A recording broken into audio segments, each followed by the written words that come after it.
Alors c'est vrai, chers amis, que c'est le premier dimanche de l'année et c'est vraiment un privilège d'être ensemble.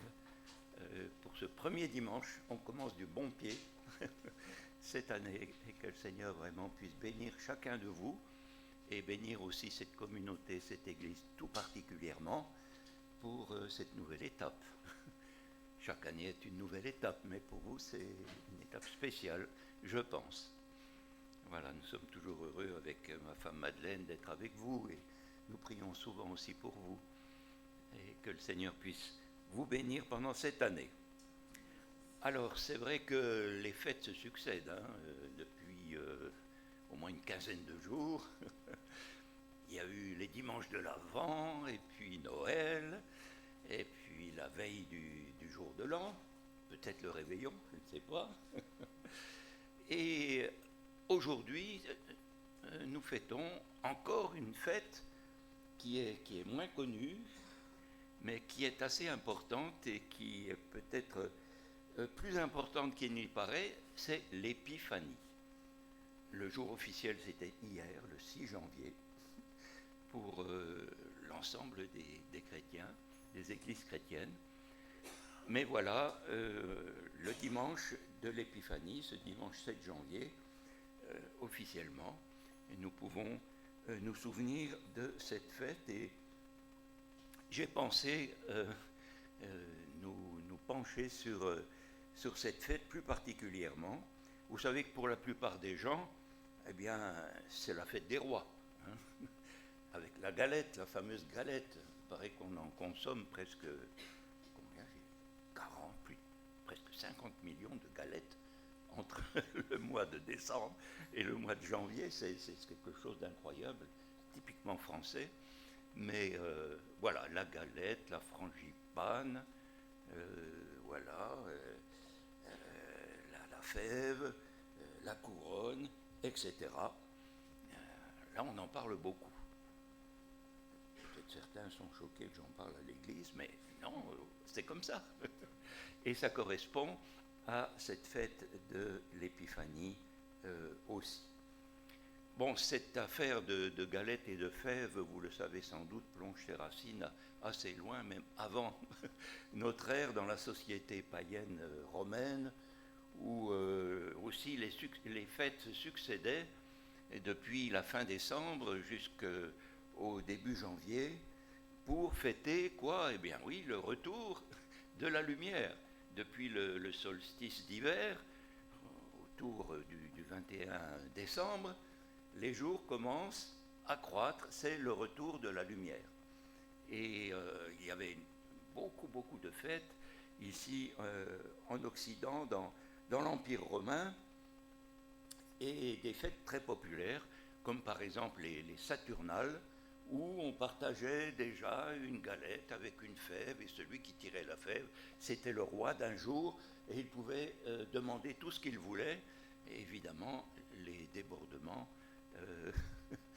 tout au long des siècles étaient là aussi en rapport avec cette fête. Et vous voyez que ça commence aujourd'hui encore, j'espère sans débordement, mais quand même, la galette a toujours autant de succès. Peut-être qu'elle représente ce soleil qu'on attend aujourd'hui, tout particulièrement, mais voilà. Alors, dès les premiers siècles, les chrétiens, bien sûr, ont réagi contre ces fêtes si importantes, là, entre fin décembre et janvier. Et ils ont lutté pour donner un sens chrétien à ces fêtes. C'est ce qu'on fait tout particulièrement nous-mêmes en essayant de proclamer que Noël, eh bien, c'est pas seulement le Père Noël, en tous les cas, c'est pas du tout pour nous le Père Noël, mais c'est bien la naissance du Sauveur. Alors, pour les premiers chrétiens, comme pour nous, la réapparition de la lumière, eh bien, c'est la venue de Jésus. Et le roi, c'est Jésus. Il faut qu'on s'en souvienne, si jamais on tire la fève. Le roi, c'est Jésus. C'est lui. Et l'épiphanie, c'est le moment où Jésus est reconnu, découvert, apparaît, c'est le sens du mot, épiphanie, ça vient d'un mot grec qui est la langue originelle du Nouveau Testament. L'épiphanie, c'est la reconnaissance, l'apparition de Jésus comme roi de l'univers, qui a tout pouvoir, lui, pour sauver, pour transformer, qui règne sur le monde entier. Et il apparaît comme tel. Alors voilà comment les chrétiens, bien sûr, eux ont fêté l'épiphanie, pas comme les païens, mais comme des chrétiens, c'est-à-dire pour fêter la venue de Jésus et son apparition comme roi de l'univers. Mais dans les premiers siècles, jusqu'au IVe siècle, la manière de fêter l'épiphanie dans les églises variait. Par exemple, à Jérusalem, on fêtait la nativité. Et encore aujourd'hui, dans les églises orthodoxes, on ne fête pas Noël le 25 décembre, mais le 6 janvier. Nous avons des amis en Bulgarie qui nous envoient toujours une très jolie carte pour Noël. On ne reçoit pas cette carte le 25 décembre, mais on la reçoit toujours début janvier, parce que pour eux, Noël, c'est le 6 janvier. Alors, dans les premiers siècles, pour le début de l'année, pour le 6 janvier, on fêtait la nativité. Et dans d'autres églises, par exemple à Alexandrie, où il y avait une très grande communauté chrétienne, donc en Égypte, là, à Alexandrie, on fêtait plutôt le baptême de Jésus. En effet, au moment du baptême, cette voix a retenti « Tu es mon fils, bien-aimé, en toi j'ai mis toute mon affection ». Et voilà, Jésus est apparu vraiment comme le Messie lors de son baptême. Alors, dans d'autres villes, on fêtait plutôt la venue des mages. Ces fameux mages, l'histoire est rapportée par le début de l'évangile de Matthieu, qui sont arrivés en disant « Mais où est le roi des Juifs qui vient de naître ?» Donc c'était l'épiphanie, le moment où on se rend compte que ce petit bébé qui est né, eh bien, c'est le roi des Juifs. Et dans d'autres églises encore, on fêtait un autre événement en ce début janvier, c'était les noces de Cana, figurez-vous. L'épiphanie, on se souvenait des noces de Cana. Pourquoi ? Eh bien parce que c'est le premier miracle de Jésus, où Jésus a été perçu, a été reconnu par ses disciples vraiment comme le Messie. Alors vous voyez que ça fait beaucoup de motifs, pour cette fête, mais autour d'un événement unique, la reconnaissance de Jésus comme roi, comme Messie, tout-puissant pour régner et pour sauver. Alors aujourd'hui, en Occident, après des siècles et des siècles, l'Église chrétienne a 2000 ans d'existence. En Occident, pour cette fête de l'Épiphanie, on se souvient surtout de la venue des mages, et c'est pour ça qu'on fête les rois. Bon, je vais en reparler. Et comme je vous le disais, en Orient, notamment dans les églises orthodoxes, c'est la nativité ou le baptême de Jésus, ou encore la fête de la Trinité.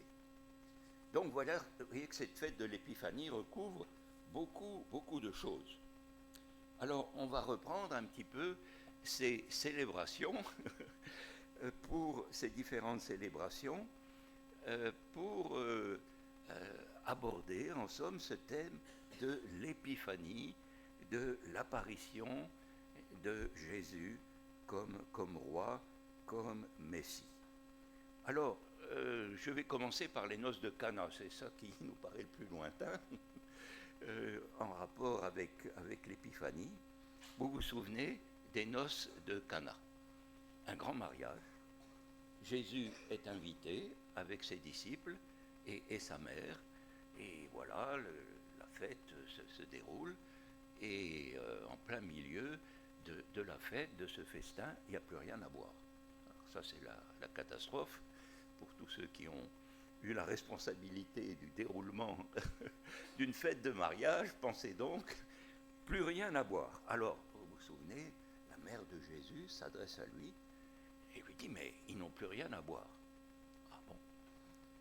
Et Jésus lui répond, femme, qu'y a-t-il entre toi et moi? Mon heure n'est pas encore venue.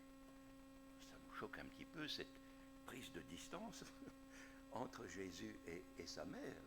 Hein, il n'est plus le garçon obéissant, fils aîné de sa maman. Il y a là quelque chose qui se passe. Et puis après, il ordonne qu'on amène les réserves d'eau qu'il y avait dans cette maison pour les purifications. À cette époque, dans chaque maison juive, il y avait des grosses réserves d'eau parce qu'on faisait beaucoup d'ablutions, de purification. Il y avait même certaines familles, quand ils revenaient du marché ou en ville, au lieu simplement de se laver les mains comme nous, eh bien, ils se baignaient complètement, n'est-ce pas? Les Juifs pratiquaient beaucoup d'ablutions, de purification, un peu comme les musulmans aujourd'hui, qui, avant la prière, se lavent soigneusement les mains, le visage, les pieds, etc. Vous voyez. Alors, il y avait des grosses réserves d'eau dans d'immenses vases. Jésus les fait amener et il change cette eau du rituel en vin. Alors, qu'est-ce que ça veut dire?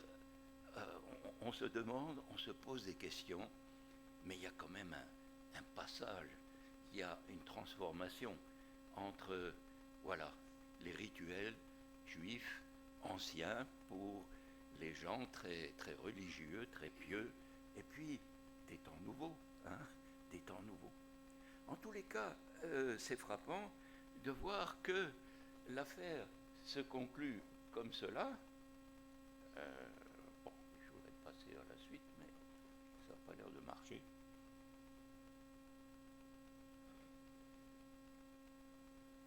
Voilà, tout arrive. Tel fut à Cana, en Galilée, le commencement des miracles que fit Jésus. Il manifesta sa gloire, et là, le verbe a pour racine la même racine que le mot épiphanie. Il manifesta sa gloire et ses disciples crurent en lui. Donc c'est un moment qui est très important, où il y a un gros changement. Les disciples voient leur maître avec des yeux nouveaux. Ce miracle tout à fait étonnant, extraordinaire, ces questions qui étaient posées, voilà, ils croient en lui. Il manifesta sa gloire et ses disciples crurent en lui.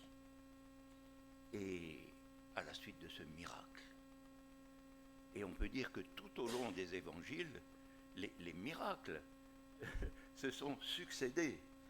Jésus se révèle comme maître, comme au-dessus de la nature.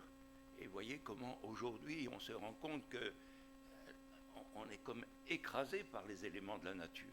Dans ces inondations, dans ces sécheresses, dans ces feux de forêt, on est complètement dépassé. Or Jésus maîtrise tout ça. Il est au-dessus de tout cela. Il guérit les malades. Il fait voir les aveugles. Il purifie les lépreux. Il ressuscite les morts. Il apaise la tempête. Il multiplie les pains. Et les gens sont sidérés. Jésus apparaît, se révèle comme au-dessus des éléments de la nature par les miracles.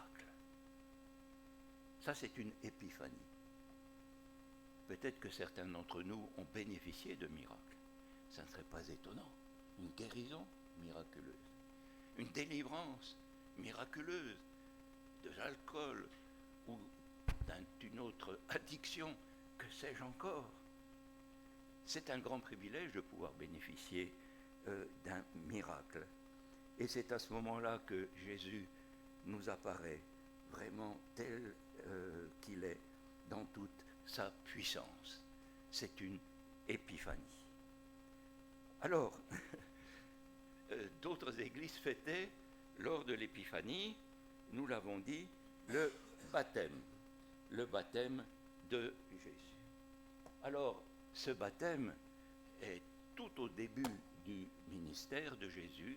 Il ouvre en quelque sorte son ministère.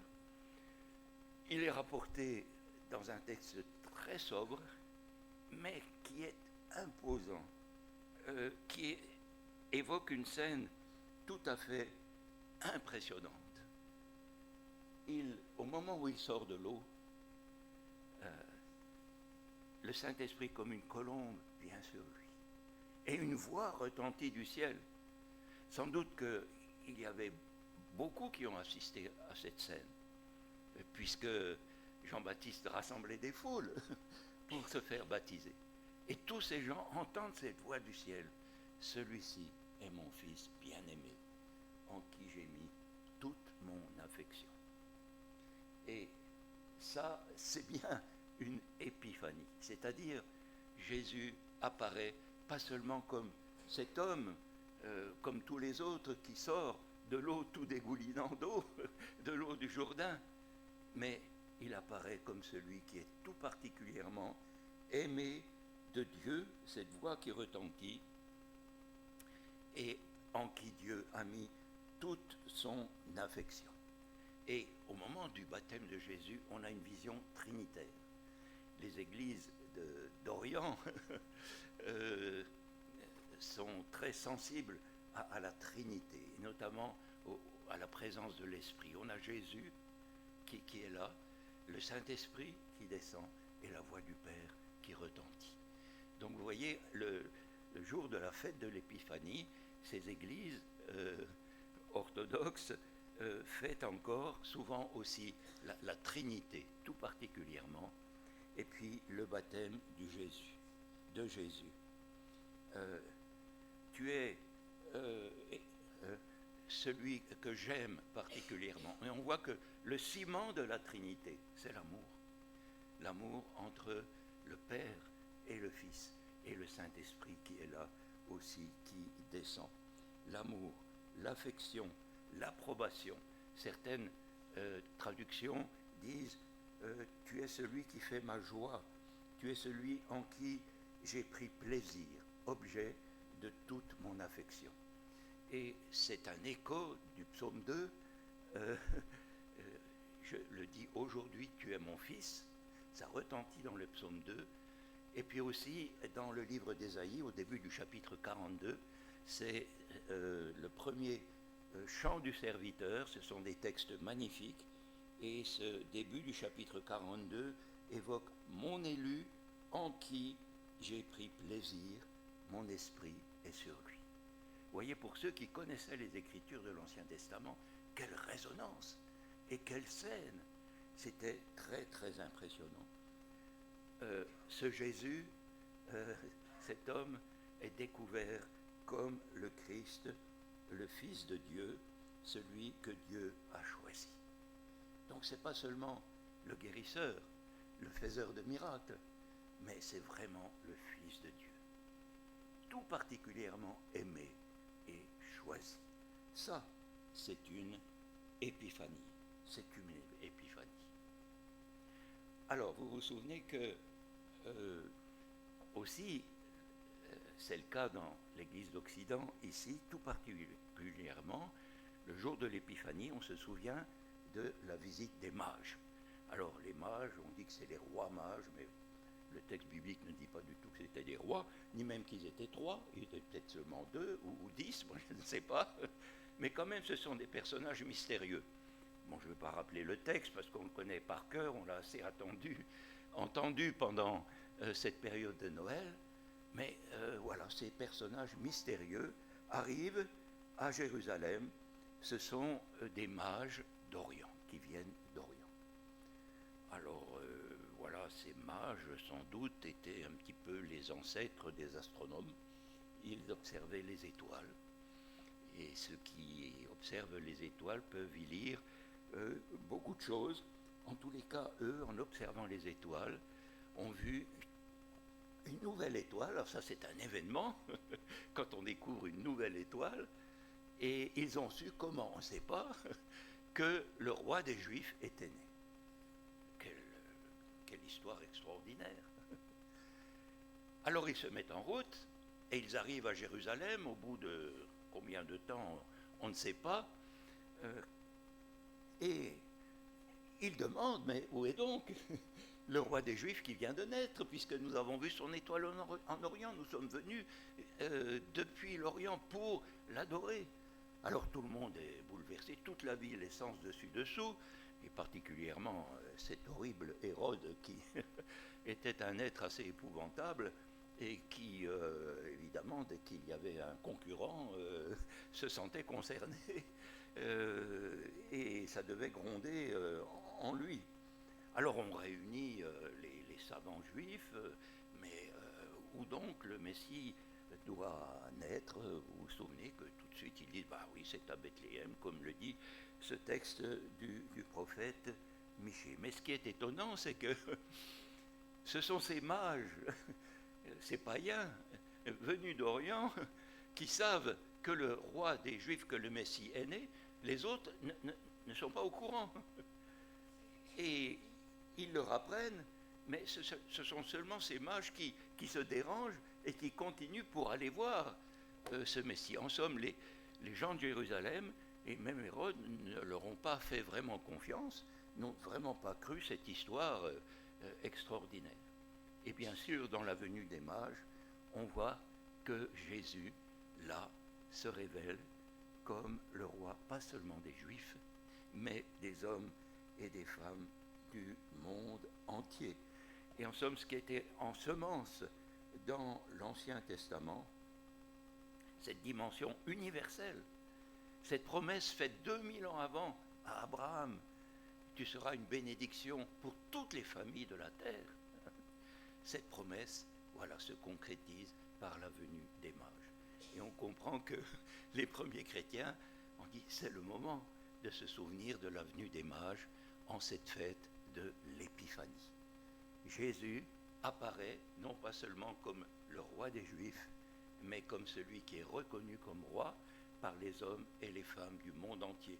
Quelle que soit leur race, quelle que soit leur provenance, et quelle que soit leur situation familiale, leur situation sociale, Jésus est roi pour les hommes et les femmes du monde entier. L'est-il pour chacun de nous? Nous formons une assemblée tellement diverse, et ça doit réjouir le cœur du Seigneur. Et la venue des mages évoque cette situation où Jésus est reconnu comme roi par nous tous, qui venons des quatre coins de la terre, qui avons des situations d'origine tellement différentes. Mais les mages nous rappellent que Dieu s'est révélé à eux, et ainsi il se révèle aux hommes et aux femmes du monde entier. En somme, le christianisme, ce n'est pas une affaire, entre guillemets, de blancs, ou d'occidentaux, ou d'une élite particulière, n'est-ce pas? Là, le christianisme, c'est pour les hommes et les femmes du monde entier. D'ailleurs, cette région où Jésus est né, est bien au carrefour, au carrefour des nations. Jésus n'était pas un occidental, c'était un oriental.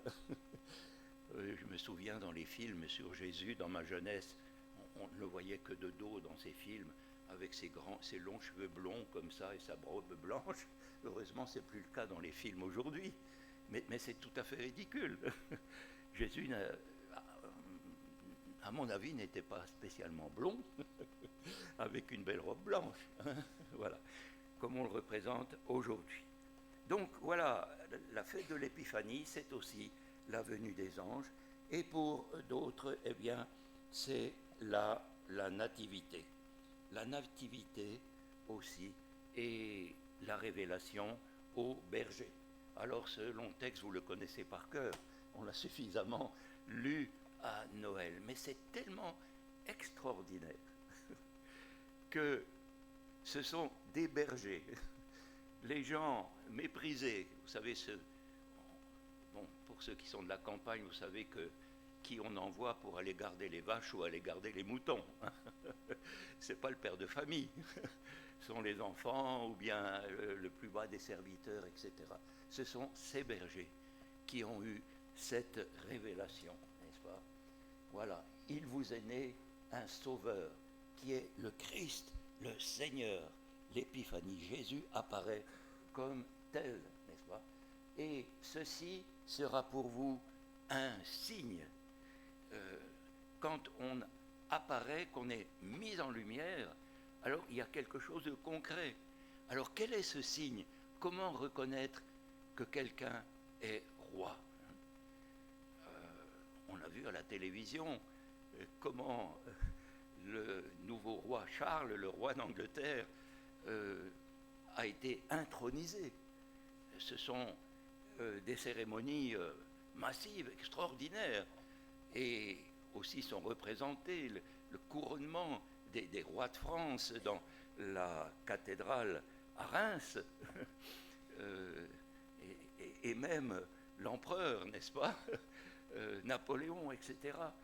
Ce sont des cérémonies les plus énormes qu'on peut imaginer pour introniser un roi, pour qu'il y ait cette épiphanie, c'est-à-dire que, voilà, cet homme, certes, il était prince, il était duc, que sais-je encore, mais maintenant, il est le roi, n'est-ce pas? Vous verrez comme signe, quoi donc? Un nouveau-né emmailloté et couché dans une crèche. C'est inimaginable, mais c'était vraiment un signe, parce que c'est pas habituel pour un nouveau-né qu'il puisse naître dans une écurie et qu'on n'ait même pas de berceau pour lui, simplement une mangeoire d'animal. Ça, c'était un signe. Voilà l'épiphanie de la naissance de Jésus. Alors, allons un petit peu plus loin au sujet de ce sens de la fête de l'épiphanie. Ce mot épiphanie, ce nom, est employé 6 fois dans le Nouveau Testament.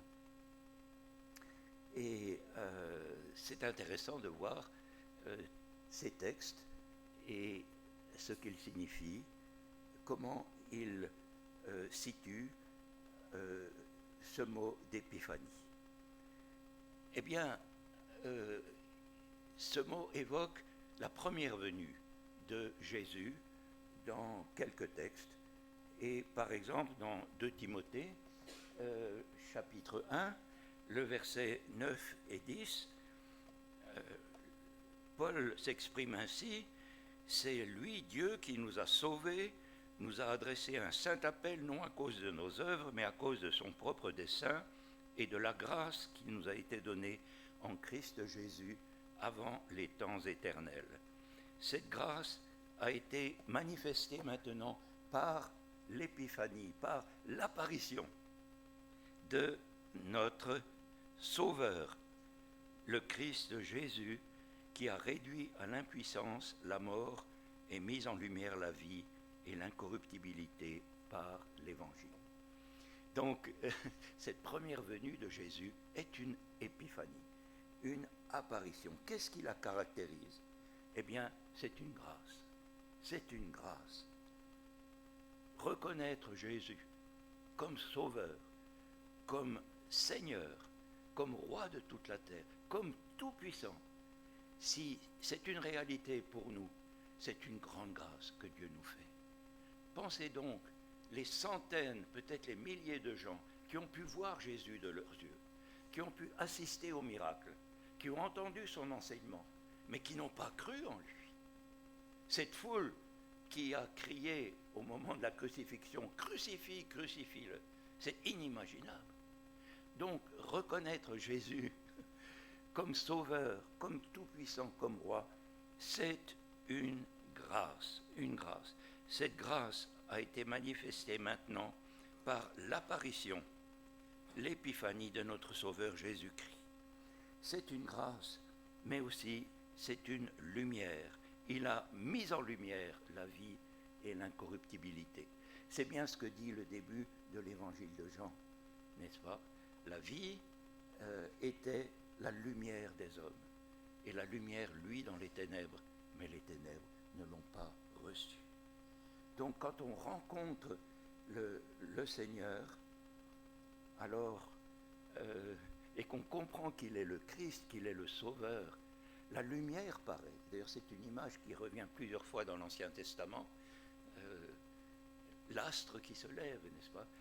La lumière qui paraît et qui éclaire dans la nuit. Et l'épiphanie, dans ce texte, c'est bien sûr la mise en lumière de la vie, la victoire sur la mort, l'apparition de la vie et de l'incorruptibilité par l'Évangile. C'est vraiment une bonne nouvelle. Et cette vie, j'espère que nous l'avons tous saisie et que nous pouvons en bénéficier aussi chaque jour de ces promesses. On l'a tellement bien rappelé dans le début de ce culte.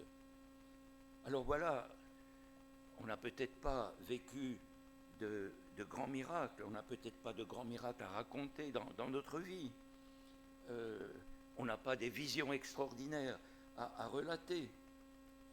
Mais si nous avons vraiment rencontré Jésus, comme toutes ces rencontres des évangiles, tout au long de l'évangile, il y a un face-à-face avec le Christ, avec Jésus. Que ce soit la femme samaritaine, que ce soit cette pauvre veuve qui enterre son fils, que ce soit cet aveugle Bartimée, il y a une rencontre avec Jésus et une épiphanie. Jésus est reconnu comme le Sauveur, comme le Roi. Ces pauvres aveugles Bartimée crient dans la foule, « Jésus, fils de David, aie pitié de moi ». Il a compris que c'était le fils de David, ce pauvre aveugle mendiant, voyez. Et Jésus l'a fait venir et il a été guéri. Il a pu voir à nouveau et vraiment vivre. En somme, qu'est-ce que c'est l'épiphanie pour chacun de nous? C'est la rencontre du Seigneur, la rencontre de Jésus. Est-ce que nous avons rencontré Jésus ainsi? Et est-ce que l'épiphanie est une réalité dans nos vies? L'apôtre Paul résume cette réalité en une formule tout à fait étonnante. La glorieuse richesse de ce mystère parmi les païens dont nous sommes, si nous ne sommes pas de nation juive. La glorieuse richesse de ce mystère parmi les païens, c'est-à-dire Christ en vous, l'espérance de la gloire. Pas seulement Christ, Jésus avec nous, mais Christ en nous, l'espérance de la gloire. C'est ça l'épiphanie. C'est ça la réalité de Jésus et notre découverte. Christ en nous, une espérance. Donc c'est dynamique. En somme, cette espérance, c'est le deuxième sens donné au mot épiphanie dans le Nouveau Testament, c'est-à-dire sa deuxième venue, son retour en gloire.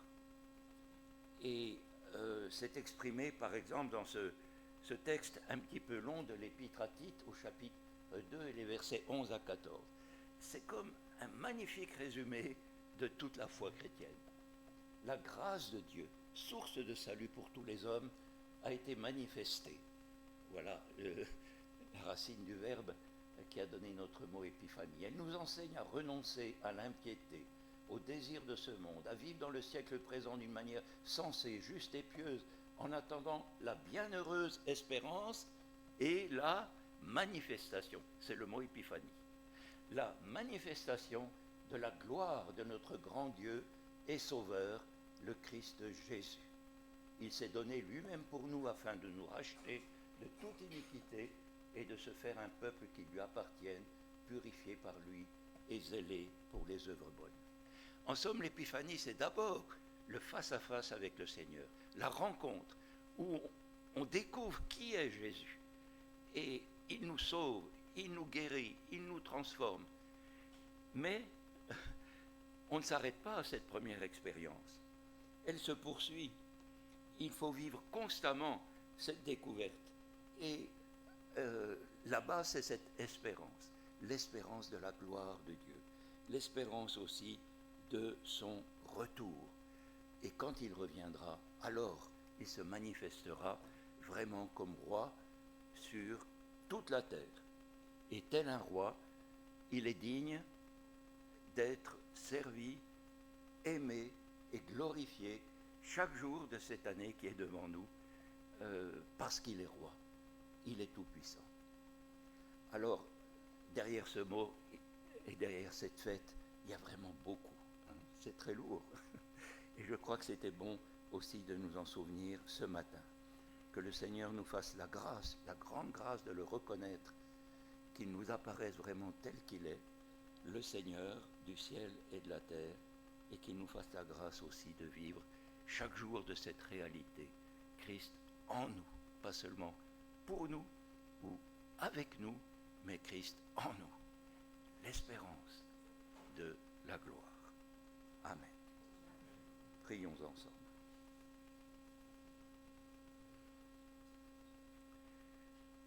Merci Seigneur de nous avoir rappelé cette expérience fondamentale depuis la nativité jusqu'à ton prochain retour. Tu es le Seigneur. Tu fais des miracles. Tu es le Sauveur. Tu as toute autorité dans nos vies. Seigneur, que tu nous apprennes pendant toute cette année à vivre chaque jour comme tes disciples, comme les sujets du roi des rois, comme des enfants d'un Père si magnifique. Seigneur, bénis chacun de nous, ravive notre foi en ce début d'année, aide-nous à vivre comme tu désires que nous vivions, à faire les œuvres que tu as préparées d'avance et à pouvoir témoigner de cette réalité, de cette découverte aussi tout autour de nous. Bénis chacun de nous, bénis nos familles, bénis, Seigneur, cette communauté aussi. Nous nous recommandons tous à ta grâce. Au nom de Jésus. Amen.